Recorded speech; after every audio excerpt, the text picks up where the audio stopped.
Hail to the kale, one of my most popular recipes that I created over 20 years ago when I graduated culinary school. It was so popular, it was actually served at several restaurants in Los Angeles, and the Whole Foods in Pasadena actually had a Chef AJ dedicated salad bar, and this was the most popular item. It's so easy to make, and the dressing is delicious. We're going to start with our water, and I use dates as the only sweetener, and so I always soak them a little bit, even if they're, soft, just because it makes it easier for the blender. So I put my water and my dates in the blender. If you have coconut water and you prefer that, you can use that instead of water. Then I have my lime juice. If you're using fresh, you can add the zest. I usually just use the bottled organic for convenience. I've got my spices, which is ginger, garlic, and crushed red pepper. Now, if you're making this for kids, you might want to cut the red pepper in half or maybe even omit it. I don't use a lot of ginger, so I buy the little frozen cubes, which are just ginger, and each one is about a teaspoon of ginger. Dump that in. Ooh, you see the red pepper got stuck, but this is so good. And then you can use tamari or coconut aminos or even soy sauce, but I like to keep everything salt-free. So when a recipe calls for tamari or soy sauce, I use California balsamic vinegar. It's a good quality reduced vinegar, and I use a flavor like Gilroy garlic or teriyaki. Here I'm using the Gilroy garlic. It's just sweet, syrupy, delicious, but without sugar. And then our raw almond butter. I make this myself, but you can certainly buy your favorite brand of raw almond butter. Many stores have those cool machines where you just put it underneath, and then I think it just tastes better than when you buy it in a jar or a glass jar, plastic jar. It's very easy to make, and so many machines you can make it. So we put our almond butter. If for some reason you didn't like almonds or were allergic, you can substitute any nut or seed butter you like. I always recommend going raw and unsalted, but you could use tahini, you could use peanut butter, so whatever you like. And then we're just going to blend until smooth.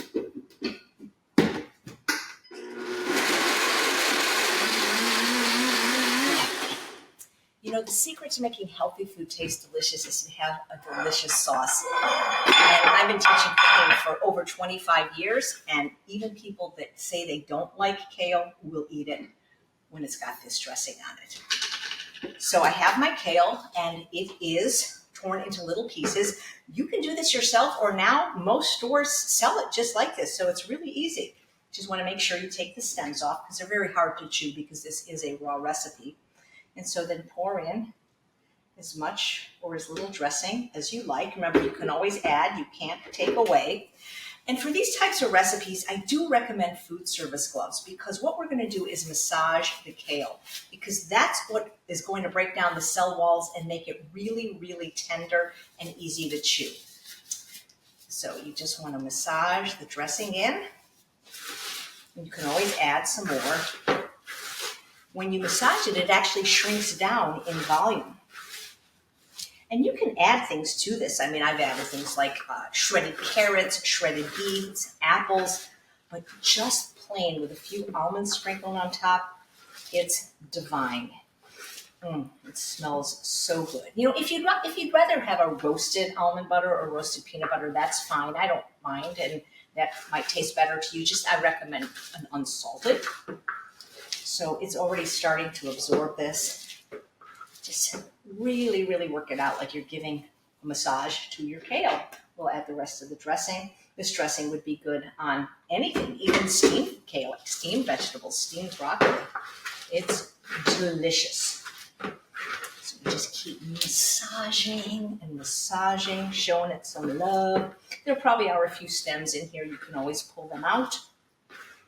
This is the curly kale, but if you'd have another preference for kale, like baby kale or lacinato kale, purple kale, feel free to use it. But you can see the volume shrunk down almost in half just by massaging this. And this will really stand up to the dressing. Most salads, if you dress them, you pretty much have to eat them, but you can keep this in your fridge for a day or two and it won't get soggy.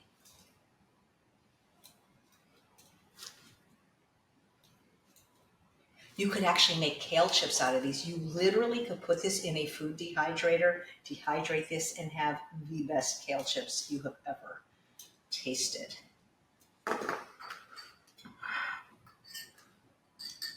Put almonds sprinkled on top. You can make it a full meal by just adding something like a little tofu or tempeh, maybe air fried or baked. Hail to the kale.